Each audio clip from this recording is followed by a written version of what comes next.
The honourable member for Western Arctic. Well, thank you, Mr. Speaker, and I have the opportunity here quite late on Tuesday night to speak to this particular bill. Mr. Speaker, it's been my viewpoint over the past 2 years on the Aboriginal Affairs Committee that this government really has not been consulting in a correct fashion with First Nations across the country because they come there with the wrong attitude. Mr. Speaker, what we really need is First Nations to design legislation that they would like to see enacted for their governments, for their people, for their nations. We can then take that in Parliament and understand how we can amend it so that it works. We have the opposite way, and we saw that with the Accountability Act, an act that really was an unfortunate piece of goods that came from this government. It was universally condemned by First Nations. They did have a couple of supporters there, very, very specific people who had problems in their own particular communities. But those that understood the nature of the First Nations-Canada relationship rejected the Accountability Act. We're now in S-8, Mr. Speaker. S-8, the Safe Drinking Water Act, which you would think would be something that everyone could get behind and support. But once again, we see that the method of consultation and the method of delivery of these bills is just simply not working. This Conservative government is not providing the First Nations with the opportunities to design the legislation so it works for them. And in this case, with the Senate putting forward S-8, we also have the additional problem that we can't make requirements for resources to ensure that First Nations can actually meet standards that I'm sure they would all want to meet. So the history so far of this majority government has been one that refuses amendments. I think of C-47, we put forward some 45 amendments on C-47, a bill that only affected Nunavut and the Northwest Territories. And of those 40-some-odd amendments, the Conservatives turned down all of them. All of them. Even though those amendments were amendments designed to make the bill work better. They weren't coming from people that had great opposition to the bill. They were coming from people that were concerned that the bill should work right. In other words, once again, the Conservatives failed to provide a methodology of consultation that delivered a product that people could get behind. And I see that this pattern is being repeated with S-6. The Conservatives did go into some consultation. They did make meetings with First Nations. They got recommendations from First Nations about how this bill should be set up. What the problem is, when the bill showed up, those recommendations were not carried forward in the fashion that the First Nations had assumed. And I think you can see that in the problem with the Assembly of Manitoba Chiefs, where the first Grand Chief, who was involved in the consultation side of it before the bill was put out, was pretty happy with what was going to happen.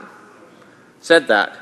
Then, when the bill arrived in the Senate, the Manitoba Chief that I quoted in my question to the Parliamentary Secretary said, no, it's not what we're after. So the consultation process is wrong. The consultation process does not deliver the goods for First Nations. That's the problem here. And the government has to change its direction in order to make legislation that truly represents First Nations points of view. The legislation is for the First Nations. This legislation doesn't affect other people in Canada. This legislation is for the governments of the First Nations. Therefore, it should really have those elements as the prime elements within the legislation. That seems to be simple, straightforward. We're not here to force our way on other governments. We're here to provide guidance, to provide accommodation, to make the system work. Conservatives have a different view. They view it from that economic development lens. And you heard the parliamentary secretary say that.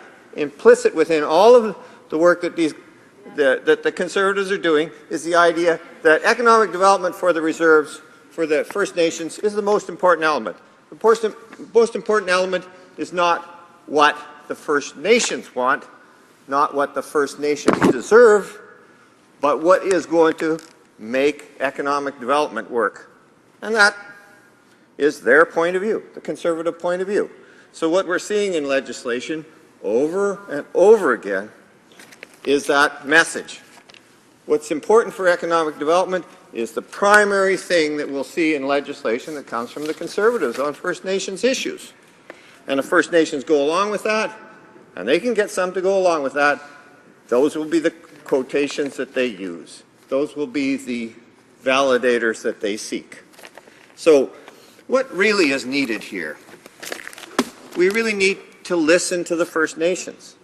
This legislation is for them. It's not for us. It's not telling us how we're getting elected. It's telling and working with the First Nations to come up with a system that they endorse, that they want for their very valid self-government efforts.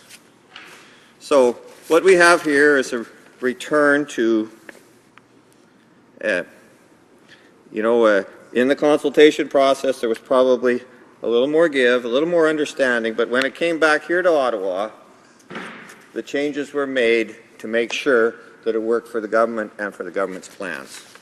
That's the reality of what we're dealing with, Mr. Speaker. So we have trouble with this bill. We also have trouble supporting it at second reading, taking it to committee. We've done this over and over again, but we're not getting any results. We're not getting the government to come on side for valid amendments to bills. That's the process by which we all want to engage in here. This is what we want to do in committees. We want to have the opportunity to take what the people want, take what the government wants, come up with some compromises. We don't want this hardline attitude about the committees and about how amendments are dealt with in committees. That's not working for us. That's not working on this side. So what we're saying here is, I think we'll just oppose this bill on second reading because it's not doing what the First Nations want. That is a tragedy that we can't take this bill to committee with some kind of assurance that some of the important elements that need to be fixed in the bill will be fixed. But when you beat your head against the wall and don't get results, then you should quit beating your head against the wall. That's sensible. We can fight it here in Parliament. We can go into committee and hear the witnesses who will say, we want these amendments, we want to make this bill work properly. That's what we've heard over and over again with all the legislation that's come in front of us. It's always been a case that the witnesses that speak to us, the First Nations witnesses, want solutions for themselves. They don't want to go away empty-handed.